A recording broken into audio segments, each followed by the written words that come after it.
Hey y'all, Smooth Brain Operator here, talking to whoever's listening out there. Tonight I thought I would talk about the greatest Primarch out there, aside from Gilliman and Lehman Russ. And you might be thinking, well, who else would that be? I say it's none other than Rogal Dorn himself, Primarch of the Imperial Fists. He, in my own opinion, is quite possibly the greatest Primarch out there. Not only are in the current lore are the most chapters derived from the Ultramarines gene seed, but they're also derived from the Imperial Fist gene seed, which is huge. No more, or the most chapters come from those two legions. And not only that, yes, I know I just went on two big old rants about how Lehman Russ and the Space Wolves were the most honorable, the most courageous, the best warriors in the Imperium. And I stand by that still. But here's the thing. And I know it's because of lore purposes and the original lore. I get it. And originally, Lehman Russ was not at the Siege of Terra with his wolves. If he was, they would have won. They would have beat back the forces of chaos, or at least made them pay even more dearly than they already did. Having four legions there instead of three, it would have been near impossible, I think, for Horus to succeed with the amount of success that he did have. And so, but the one thing there's no way around it. There really is no way around it. At the end of the day, Lehman Russ and his wolves made a heroic, valiant, honorable kill stroke at Horus Lupercal himself. And we went over that in one of the previous videos. And he tried honorably and failed honorably to kill Horus. And so, the only thing different is that he went off and tried to do his job and he failed. Rogal Dorn stayed behind. He stood there and stayed steadfast through it all. Just throughout the years of preparation, through watching legions come and go, and trying to prepare as best as he could. He had millions of Imperial Militarum under his control, and just not enough Space Marines. But whether it was Space Marines, human legionnaires, human forces, tanks, artillery, Air Force, even space units, a Space Force, if you will, doesn't matter what it was, he was in control of it. He was the overseer of it. One dare might say he was War Master. And to quote Rogal Dorn, he even said that. So during the Great Crusade, near the end of it, of course, it was Horus. He was put in charge, and that was that.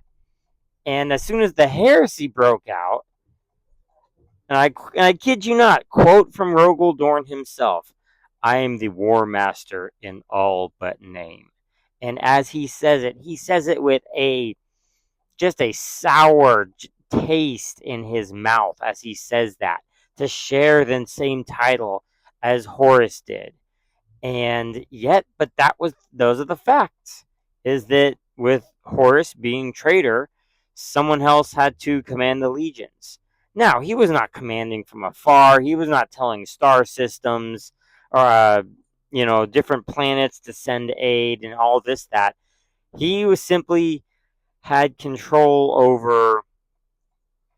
He had one duty, one job. He knew Horus was coming to Terra. He knew that was about to be a big fighting point, the biggest fighting point.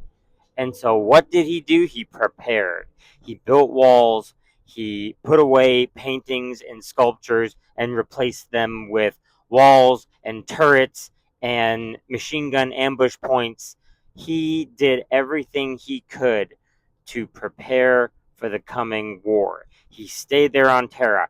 He, in his spare time, while preparing, while building, while making plans and building walls and destroying whole sections of the Imperial Palace, have blocks, places where people lived just to build walls and infrastructure for military use.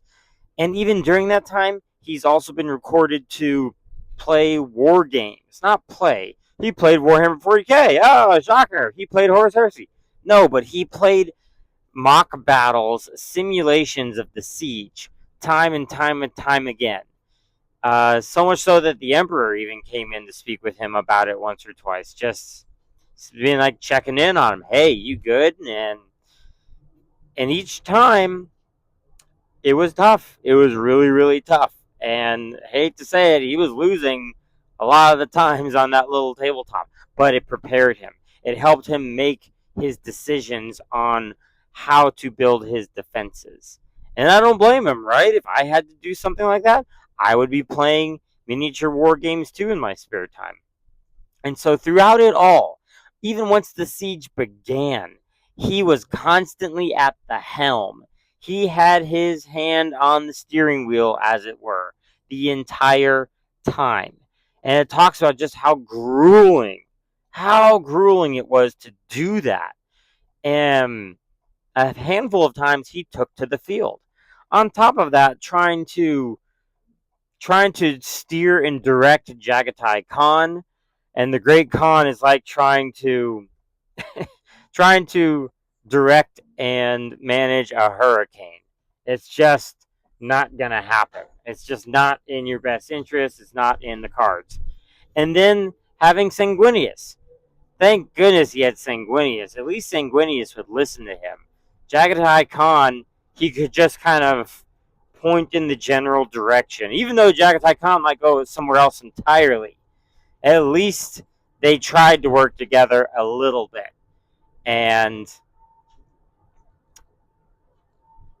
Jagatai Khan would also do, I'll talk more on him later, every decision he seemed to make in the Siege of Terra was always focused on saving human lives. Not Space Marine lives, human lives.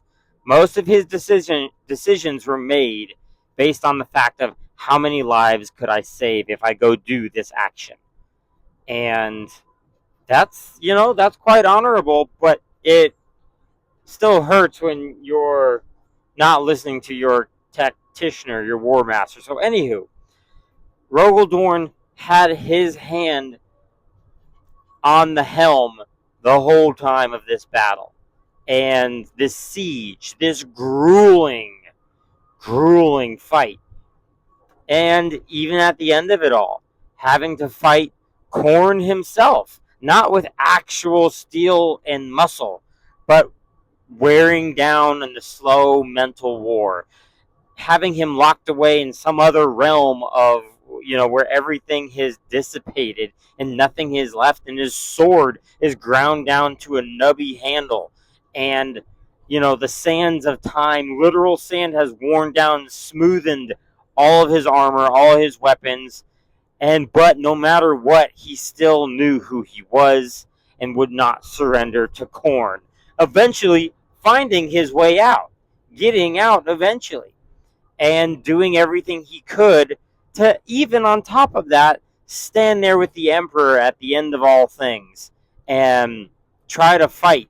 Unfortunately, by the time he showed up, Sanguinius dead, the Emperor mostly dead, Horus dead, everyone's dead. And so it was just heartbreaking. Can you imagine that? You lasted through it all. Not only did you last through everything, you commanded all the forces. You commanded every strike, every battle, every counterattack. Every time you had to order a retreat or a tactical withdrawal, knowing that was ground you weren't going to take back. And then at the end of all things, being with the Emperor, or trying to be with the Emperor. And then it's just not enough. At the end of the day, it's just not enough. And when you show up, the Emperor is dead. If not dead, he's mostly dead. And Sanguinius is dead, pinned to the rafters or however he was. And now you are left with rebuilding the Imperium. Now, I've yet to read The Scouring. I don't know what that is like. I'm sure it's pretty good. I'm sure it's good. But, I mean, if he felt any bit of remorse or just tired, like he's like sick of it, like, you know what, Gilliman, you have it. You build the Imperium how you want to. I'm done. I did my part. Father's dead. Probably saying because of me.